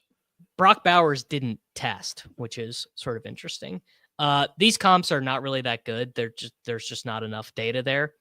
But some of these guys, like Greg Dulcich, Kincaid, Meyer. I mean, yeah. Is that Jaden Bowers Reed or Jordan Reed? That is Jordan Reed. Good career. Here's the thing. You don't really care if he's an awful blocker if he's on the field. Now, if he's an awful blocker and that keeps him from being on the field, then you really care. Greg Dulcich, man. It could have been something. Brevin Jordan, he's on the Texans. Brevin Jordan was a thing for a little while. Yeah, he's got some juice. Michael Mayer. Yeah. Michael Mayer also could have been something. And then the team drafted Bowers. That's not the right way to read it. It's just there's not enough there's no combine testing yet. Like when all this after the combine and after all these guys declared that these Sims will update and Kincaid didn't test either. He was hurt. Yeah. Fannin is he's gonna be one of my biggest calls. All right, brother. Should we get out of here? You want to do a quick playoff best ball let's do it. I'm sure you haven't seen the new ADP. Well, there are no ADP. No, I did do one. You did do one. Yeah, that was your strategy. Wait to pick Chiefs and Lions players until this week, right? Well, I didn't know they were going to change the contest. And And you seem to really hyper focused on that. I said because it was an insane point. It was an insane point, Liam. Acceptable if someone wanted to get their exposure here. Like if you're someone who's not, if you're someone who's trying to hedge, right? You try to advance all the teams. Obviously, the Chiefs and Lions are negative advance rate round 1, and then you get your exposure here.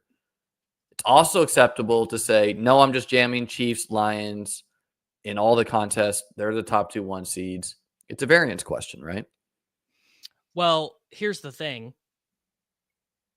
The Chiefs and Lions are worth 50% less in this contest because they're all 100% drafted. They're all 100% owned. Where it's like getting a Chiefs or Lions stack through in the mitten or the gauntlet, the OG ones. Yes, obviously. Massive. Obviously, yeah. Yes. So it's a except it's gonna be Bills Eagles. So like take all that theoretical Sklansky bucks and stick it up, you know. Oh, sure. And also the thing I like about these formats is you don't have to take quarterbacks. You actually are incentivized to push. No, you should absolutely push quarterback other than, you know, like Josh or whatever. We might even be able to get Josh in this one. In the 3rd? Yeah. If we get James Cook here, if this guy takes Henry, which he should. Yeah. But the Gibbs drafter will take him. We should go Josh here. Okay. I think we maybe could have gotten him. He would sometimes get it by the Gibbs drafter. He would sometimes go Goff. But wouldn't you go Josh? No. I would go Kelsey, probably. With the Mahomes drafter, the guy taking Mahomes. Oh, you're right. You're right. And then you have guys like this who are just vibing, you know. So I did think it was sort of. Do you want to? Yeah, we gotta take the Smith. Yeah. Something I have been doing is if everyone in my draft is trying to push quarterback, I've been taking two. Like if it's so particularly if it's the 4 or 5 turn. And you have 3 good skill position players. I mean, the Lions drafter, I get him taking Cook. He's building. No, that makes sense, actually. But he's competing with us for Bills right now. So this is a spot where if we didn't have Josh, we could, and there was another quarterback available. Yeah, it's a mix. I think you take your favorite Bill here, Shakir. Like, why is Amari's Cooper ADP still ahead of Shakir? So the ADPs are not updating in this contest. It's the same ADP that was there yesterday, which I don't know. Not updating at all. Not updating at all. It's there. Wow. It's like, I wonder, I think they coded it. They like ported over the code from their 4-person BRs, which don't have ADP at all. So I think this ADP is fictional. I think ADP. It might update later today. It might just take them a rolling 24, or they might not update at all. If it doesn't update at all, obviously, okay. So, yeah, the Lamar drafter's got a nice start. The Goff drafter does too, and we do as well. Obviously, we're going to need the Ty Johnsons of the world. So the point I wanted to make is if, like, let's say, for example, we pushed it. Like this was a one where we pushed it. Let's say we had Barkley, AJ Brown, Devonta, and then we took Hurts here. Taking Mahomes here, you're not really giving up anything. Yeah. And then I agree with you. I don't know. I would obviously have to. I went 2 QB in my first one too, just because I had like Bills, Eagles, and I was like, why not get Jada Daniels? Yeah. Yeah, this will be fitting. Ty Johnson is the most important man in the world, and Ty Johnson is going to be on this team. Should probably go Kincaid here. Gotta take. I could see Cooper having a big game against the Ravens just because they still can be beat by outside wideouts. Like, but again, the Bills are going to do things totally week to week where it's like Cooper ran whatever, like 12 routes, and it wouldn't be surprising to see him at like 30 for this game. I agree. I mean, I Kincaid is again the one that I'm taking. Yeah. I don't even think people like this believe this. I think they just like to tilt me. I could see it, but it's hard to. Do you want to take advance rate Kyron or just keep hammering Bills? because there's no Eagles really left to take.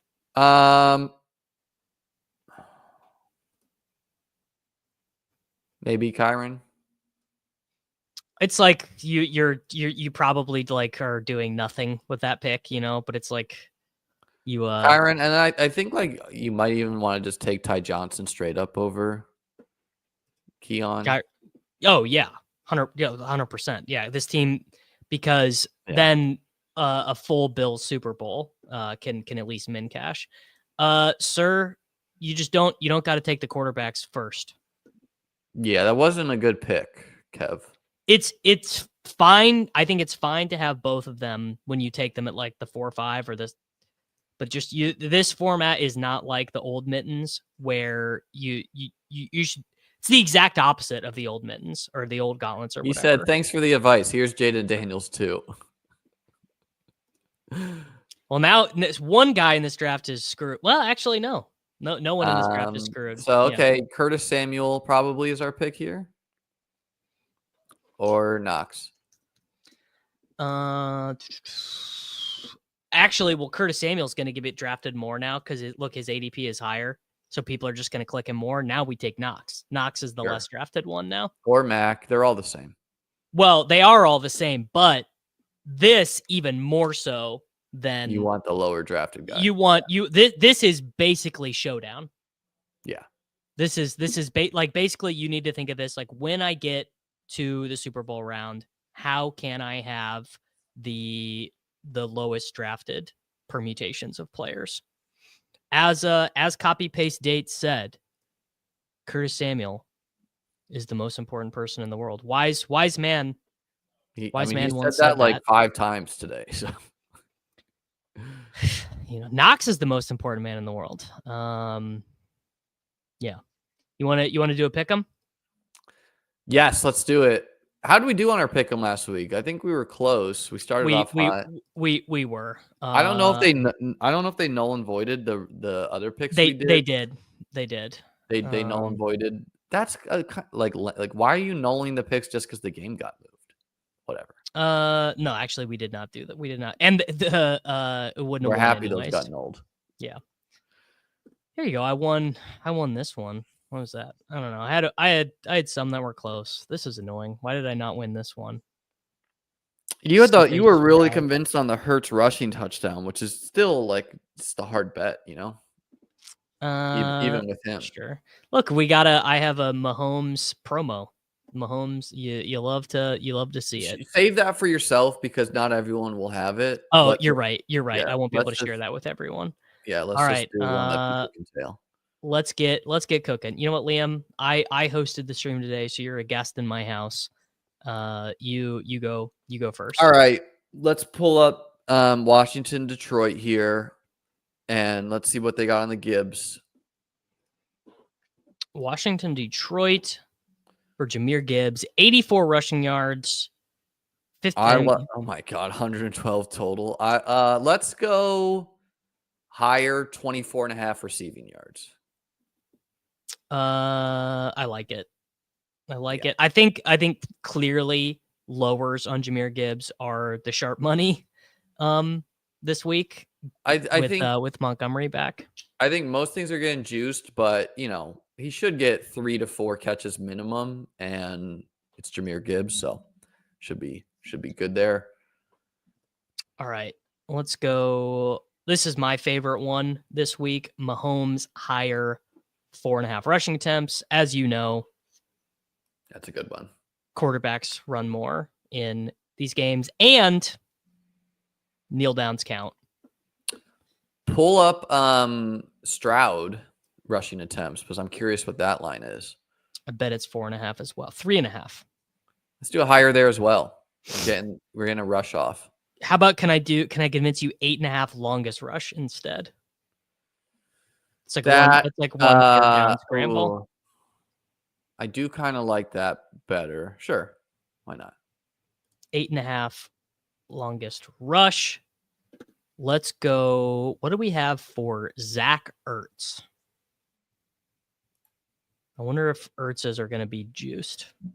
I did do this lower last week. John Bates. He's like the third tight end. Second tight end. Second tight end, yeah. I do like 3.5 receptions. Got banged up, I think. Yeah. Let's do higher 3.5 receptions for Zach Ertz. Okay. They should be tossing the ball. Pull up. I'm pulling up underdog too, but pull up Josh Allen for me. Let's see what we got there. Bills Ravens game. I'm fine taking any higher in this game. I like pick. What's the longest rush on him? Let's guess. I'm gonna guess longest rush is 16.5. I'm gonna guess 11.5. 12.5. What do you think? Yeah, nail the higher in there. All right. That is 5 picks. Let's go. Oh, you know what? Kelsey's are all gonna be really low. There's lowers available on Samaje Perine. Samaje Perine rushing lowers could be good. Only on his receiving. Yeah, 8.5. I would take like under like 6.5 rushing yards for Perine if they offered it.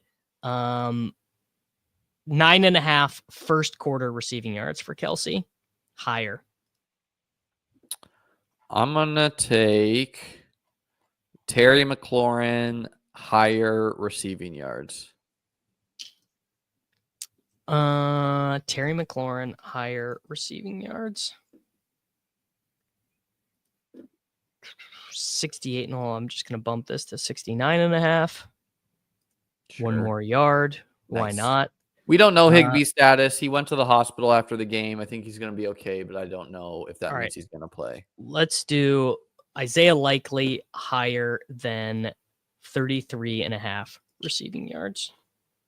Cool. And we need one more pick or no? Oh my God. No, that's 8. But they always do this thing to me where they switch me from champions to... I was going to take the Derrick Henry lower 97.5 rushing yards, if anyone's curious. Certainly. I also think that... What was the last thing I just said? Likely. Oh, no, we do need one more. We do need one more. Lower D. Henry. You got to let him get me one more time. 97.5. I also think that Justice Hill higher... 2.5 receptions, actually. I don't know. But yeah, higher 2.5 receptions I would probably take. But I'm going Derrick Henry lower 97.5 rushing yards. There's just that is just a lot of rushing yards for a playoff game. Yeah, and if he doesn't break off like a, 80-yard run, share that with us, please. All right. I just saved that in the YouTube description. It is also in the YouTube chat. And there we go. Everyone should have access to it. For the audio listeners, Jahmyr Gibbs higher 24.5 receiving yards. Mahomes over 4.5 rushing attempts. Stroud longer than 8.5 yards for his longest rush. Ertz higher than 3.5 receptions. Josh Allen higher 12.5 longest rush. Isaiah Likely higher 33.5 receiving yards. Terry McLaurin 69.5 receiving yards. Derrick Henry lower 97.5 rushing yards. Give me a second. I'm trying to get it pulled up on my phone so that I can tell. Guys, stop typing in the chat so quick. I know. They the folks are amped up. They're all ready to bet Derrick Henry overs. Here we go. Do I want... I don't know.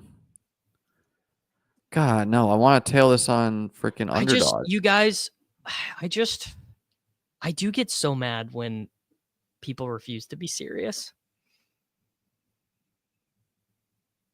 Like you take 8 hires and people are like, "Oh my God, how dare you? How dare you say that someone might possibly not run for 100 yards in a game? How dare you? How dare you? 97.5. I think probably Hollywood for playoff drafts. He just feels more likely to break like a long one. I guess Hopkins more likely for a 2 touchdown game. No, infinitely more Hollywood to me. Like I think Hollywood's just a strong play this week.